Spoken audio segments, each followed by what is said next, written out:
శ్రీమాత్రే నమ. జయ గురు దత్తాత్రేయ నమ.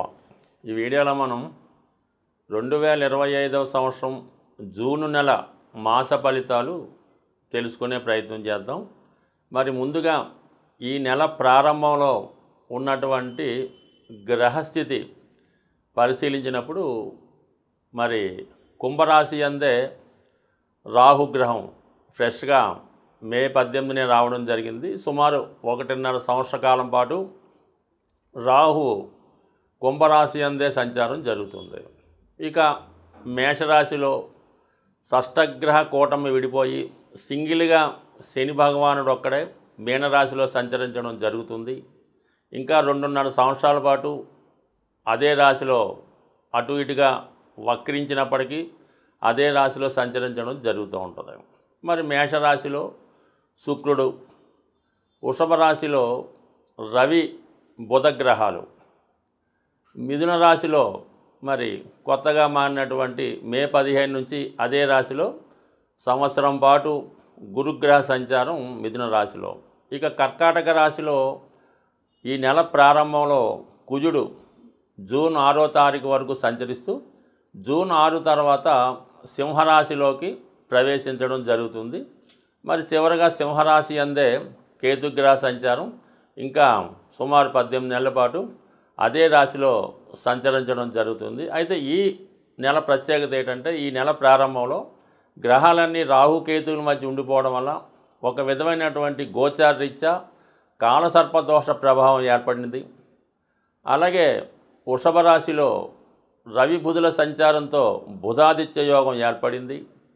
కర్కాటక రాశిలో కుజ చంద్రుల ప్రభావంతో చంద్రమంగళ యోగం ఏర్పడడం జరిగింది. ఈ 3 యోగాలు కూడా ఎంతో కొంత వివిధ రాశుల వారి మీద ఎక్కువ ప్రభావాన్ని చూపడం జరుగుతుంది. వృషభ రాశి వారికి 2025వ సంవత్సరం జూన్ నెల ఫలితాలు చాలా వరకు అనుకూలంగానే ఉన్నాయని చెప్పచ్చు.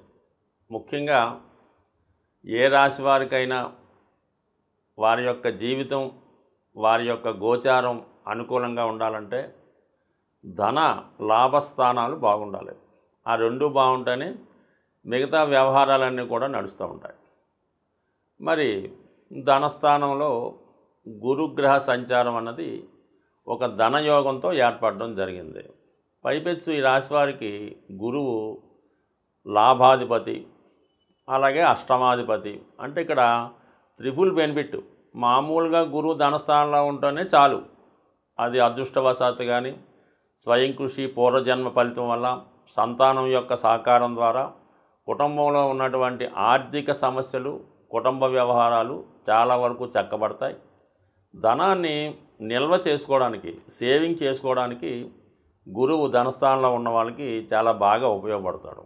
అయితే లాభాధిపతిగా ధనస్థానంలో ఉండడం వల్ల మీ వృత్తి ద్వారా వచ్చే ధనం అంటే దశమానికి 2వ స్థానం లాభం అవటం వల్ల మీరు వృత్తిలో ఏ విధంగా కష్టపడతారు, ఎంత సంపాదిస్తారు, వ్యాపారం ఏ విధంగా చేస్తారు, దాంట్లో వచ్చిన ఆదాయం అంతా కూడా ఇప్పుడు మీ కుటుంబ వ్యవస్థలో కలిసి ఇంకా మీ యొక్క సేవింగు నిల్వధనం మిగులుతూ ఉంటుంది. ఇక ఎక్కడితో సరిపోయిందంటే అష్టమాధిపతిగా ధనస్థానం అంటే ఆకస్మిక ధనలాభం, ఇన్సూరెన్స్ ద్వారా, చిట్ ఫండ్స్ ద్వారా, మనం గతంలో ఎవరికన్నా ఇచ్చి ఉంటే వాడు తిరిగి ఇవ్వడం, షేర్స్ ద్వారా, అంటే మొత్తం మీద మీ యొక్క కుటుంబ ఆదాయం చాలా విపరీతంగా పెరుగుతుంది. కుటుంబంలో శుభకార్యాలు జరుగుతాయి. అంటే కుటుంబంలో మీ ఎంతమంది అంతమందికి ధన సంపాదన ఉంటుంది. అంటే ఒక కుటుంబం సెటిల్ అయిందంటే 100% అర్థం ఏంటంటే తల్లికి తండ్రికి ఆదాయం ఉండాలి, 3 సంతానం ఉంటే 3 కూడా సంపాదిస్తూ ఉండాలి, అప్పుడు సెటిల్ అయినట్టు. ఇటువంటి స్థితి ఇప్పుడు మన వృషభ రాశి వారికి గురుగ్రహ అనుగ్రహంతో రావడం జరిగింది. ఇంకా మీ కుటుంబంలో ఎవరైనా ధనం సంపాదించకుండా ఉంటే వారికి కంపల్సరిగా ఉద్యోగం అన్నా వస్తుంది. అదే అమ్మాయిలైతే వివాహం జరిగి మరి అత్తవారింటికి వెళ్ళడం అన్నా జరుగుతుంది. ఇక మరొక ధనయోగం ఏంటంటే శని భగవానుడు చాలా సాలిడ్గా ఉన్నాడు లాభస్థానంలో. శని భగవానుడు మీకు అంటే ఖచ్చితంగా ఒక కల్పవృక్షం, ఒక కామధేను ఉంటే రెగ్యులర్గా ఇన్కమ్ ఎలాగొస్తుందో ఆ విధంగా శని భగవానుడు మీరు లాభస్థానంలో ఉంటూ వృత్తిరీత్యా మీరు ఏ వృత్తిలో ఉన్నా, శ్రామిక వృత్తిలో ఉన్నా పారిశ్రామికవేత్తగా ఉన్న మీ యొక్క ఆదాయం మీకు వస్తుంది. అలాగే వ్యాపార రీత్యా కూడా అనుకూలత ఏర్పడే అవకాశం ఉంది. పైపెచ్చి ఏంటంటే మీ తాతగారు ఎవరన్నా అంటే అటు తండ్రి తరపు కానీ తల్లి తరపు కానీ ఉంటే వారు మీకు అండగా ఉంటూ ఒక దేవతగా ఒక దేవుడిగా మిమ్మల్ని వివిధ సోర్సుల ద్వారా ఆదాయం వచ్చే వనరులు చెప్పడం జరుగుతూ ఉంటుంది. కొంతమంది మీ పెద్దవారు చేయనటువంటి వృత్తిని ఇప్పుడు చేపట్టి దాని ద్వారా ఆదాయం కానీ ఒక రాయల్టీ ద్వారా కానీ రెంట్స్ రూపంలో కానీ మొత్తం మీద ఎన్ని చెప్పుకున్నా సరిపోదు, అంత ఆదాయం వస్తుంది ఈ నెలంతా కూడా ఈ వృషభ రాశి వారికి. ఇంకా రాశి అందే రవిగ్రహం బుధగ్రహం ధన పంచమాధిపతి రాశి అందు సంచరించినప్పుడు పైపెచ్చు బుధాదిత్య యోగం వల్ల విద్యార్థులకి విపరీతమైన జ్ఞాపక శక్తి పెరుగుతుంది. మీలో చాలా నైపుణ్యంగా చాలా ఇంటెలిజెంట్గా ఉంటారు. మీరు ఈ సమయంలో ఒక బ్యాంక్ జాబ్ ట్రై చేసినా ఒక సాఫ్ట్వేర్ రంగానికి వెళ్ళినా కూడా 100% సక్సెస్ వస్తుంది. కొత్త వ్యాపారపరమైన ఆలోచనలు రావడం జరుగుతూ ఉంటుంది. ఎప్పుడైతే మనకి ఒక కేంద్రాధిపతి కోణాధిపతి కలిసి లగ్నమందు ఉన్నారో కంపల్సరీగా ఒక ధనయోగం ఏర్పడుతుంది, ఒక రాజయోగం ఒక అదృష్టయోగం ఏర్పడుతుందన్నమాట. అంటే చతుర్థాధిపతిగా రవి, పంచమాధిపతిగా బుధుడు, ఇది లక్ష్మీనారాయణ యోగం లగ్నమందే ఏర్పడడం వల్ల మీలో ఒక ఆకర్షణ ఏర్పడడం జరుగుతుంటుంది. ఎక్కడికి వెళ్ళినా కూడా మంచి గౌరవం పొందుతారు, దానికి తగినటువంటి లబ్ధి కూడా పొందడం జరుగుతూ ఉంటుంది. ఇది కూడా ఈ జాతకుడికి అదృష్టమే. ఇక మూడో స్థానంలో ఏర్పడినటువంటి కుజగ్రహం, కుజుడు ధైర్యానికి కారకుడు. మనం ఎంత సంపద మన దగ్గర ఉన్నా ఎన్ని వనరులున్నా ఒక పని ప్రారంభించాలంటే 100% ధైర్యం ఉండాలి. అటువంటి ధైర్యాన్ని ఈ సమయంలో మీ కుజుడు ఇవ్వడం జరుగుతూ ఉంటుంది. పైపెచ్చి ఈ సమయంలో మీరు ఏమైనా వివాహ ప్రయత్నాలు చేస్తుంటే సప్తమాధిపతిగా ఉన్నటువంటి కుజుడు తృతీయ స్థానంలో చంద్రగ్రహంతో కలిసి ఉండడం వల్ల మీకు దగ్గరలోనే మీరు పుట్టింటికి దగ్గరగాను మీ మదర్ ఉన్నటువంటి ఇంటికి ద్వారాను మీ తల్లిగారి ద్వారాను వివాహ సంబంధం కూడా ఈ సమయంలో నిర్ణయం అయ్యే అవకాశం ఉంది. అంటే ఓవరాల్గా ఈ వృషభ రాశి వారికి ఇంచుమించుగా అన్ని గ్రహాలు కూడా చాలా వరకు సపోర్ట్ చేస్తున్నాయి. అలాగే ఈ నెల 6వ తారీఖు తర్వాత చతుర్థంలోకి వస్తున్నటువంటి కుజుడు అంటే మీకు జూన్ 6 తర్వాత మీరు కంపల్సరీగా ఏదైనా స్థిరాస్తి కొనుక్కునే ప్రయత్నం చేస్తే ఆ స్థిరాస్తి కొనే ప్రయత్నం నెరవేరుతుంది. దానికి తగినటువంటి ధనం కూడా సమకూరే అవకాశం ఉంది. కాబట్టి దానికి కూడా మీరు ప్రిపేర్గా ఉండండి. అన్ని సమస్యలకి మూలం ధనం, అందుకే ధనం మూలం మిథం జగత్ అన్నారు. ధనం ఖర్చు పెట్టడం అన్నది చాలా సులభం, సంపాదించడం అన్నది చాలా కష్టం. అయితే ఈ ధనం సంపాదించడానికి ఒక సులువైనటువంటి మార్గాన్ని తెలియజేయడం జరుగుతూ ఉంటుంది.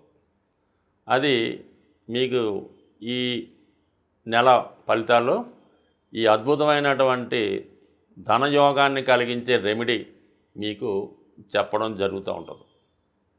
ఇది కొంతవరకు మీరు చేయవలసిందల్లా ధనానికి అధిదేవత అయినటువంటి లక్ష్మీ అమ్మవారికి ఇష్టమైనటువంటి రోజు శుక్రవారం. ఈ శుక్రవారం రోజు మీరు ఏం చేయాలంటే ఒక మట్టితో తయారు చేసినటువంటి ఒక జాడీ అనొచ్చు, డబ్బులు దాచుకునే డిబ్బీ కూడా అనొచ్చు. పూర్వకాలం మట్టితోనే తయారు చేస్తూ ఉండేవి ధనం దాచుకునేవి. అందుకని ఈరోజు కూడా పాత ఇళ్ళై పడగొట్టినప్పుడు తవ్వినప్పుడు దొరుకుతూ ఉంటాయి కొంతమందికి. అటువంటి మట్టితో తయారు చేసినటువంటి డిబ్బీ ఒకటి తీసుకోండి శుక్రవారం రోజు. దాన్ని శుభ్రంగా మంచినీళ్ళతో శుభ్రం కడిగేసి పసుపుతో దాన్ని రాసి ఒక మూల పెట్టుకొని ప్రతి శుక్రవారం కూడా 6వ సంఖ్య వచ్చేలాగా ధనం అందులో వేయాలి. 6 రూపాయల, 60 రూపాయల, 600, మీకు ఇంకా ఓపుకుంటే 6000 అన్నది ప్రతి శుక్రవారం అందులో డ్రాప్ చేయవలసి ఉంటుంది. అందులో వేయాలన్నమాట. పక్కన పెట్టాలి, అది దేవుని దగ్గర పెట్టడం, నమస్కారం పెట్టడం. అయితే ఈ శుక్రవారం రోజు మిగతా డబ్బులు మీరేమీ కూడా ఖర్చు పెట్టకూడదు. ఇందులో చేసిన 6 రూపాయలు మాత్రమే అందులో వేయాలి. మిగతాదంతా కూడా ఆ రోజు ఏ ఒక్క రూపాయి కూడా మీ ఇంటి నుంచి బయటికి వెళ్ళకూడదు. అలాగని ఫోన్పేలు గూగుల్ పేలు చేయకూడదు. ఆ నియమం మీరు పాటించి ఈ శుక్రవారం మనీ వెళ్లకుండా ఉంటూ ప్రతి శుక్రవారం వీలైతే ఇంక పెంచుకుంటూ వెళ్ళిపోండి.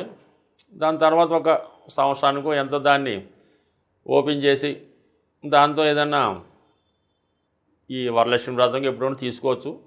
గోల్డ్ ఏదైనా కొని అది అమ్మవారి పూజకి ఉపయోగపడేలాగా, ఇది బంగారు పుష్పాలు, ఓ బంగారం కిరీటమో, లేదంటే బంగారంతో చేసినటువంటిది ఏదైనా ప్లేటు ప్రసాదం పెట్టడానికో గ్లాసో కొని అమ్మవారి దగ్గరే పెడతా ఉండండి. ఇలాగ మీరు చేసుకుంటూ పోతే మీరు ₹6 సేవింగ్ మొదలెడితే అది మీరు వారానికి 6 లక్షల దాకా తీసుకెళ్ళినా కూడా మీరు ఆశ్చర్యపడక్కర్లేదు, అవుతుంది. దాంతో మీరు చేయవలసిందల్లా ఈ గోల్డ్ కొని ఇది అమ్మవారికి ఏదో వస్తువు కొని పెట్టడం, మళ్ళీ మీకు బాగా మీరు దాన్ని మళ్ళీ మీ ఇంట్లో ఒక అమ్మాయి పుడితే ఆ అమ్మాయికి, అంటే అమ్మాయి కూడా లక్ష్మీ స్వరూపం కాబట్టి ఆవిడకి మీరు అవి కానుకగా ఇవ్వచ్చు, బంగారు ఆభరణాలు కూడా ఇవ్వచ్చు. బట్ ఏదన్నా ఈ శుక్రవారం 6 సంఖ్య ఇది కాకుండా మిగతాది కూడా బయటికి వెళ్ళకూడదు. ఇంకా అది ఎంత గొప్ప అవసరమైనా సరే అక్కడతో శుక్రవారం నాడు స్టాప్ చేసి శనివారం మార్నింగే పేమెంట్స్ మాట. ఈ విధంగా చేసి చూడండి. ఇంచుమించుగా నాకు తెలిసి ఈస్ట్ గోదావరి జిల్లాలో అపర కుబేరులు ఉన్నారు, వాళ్ళంతా కూడా ఈ నియమాన్నే పాటిస్తున్నారు. స్వస్తి.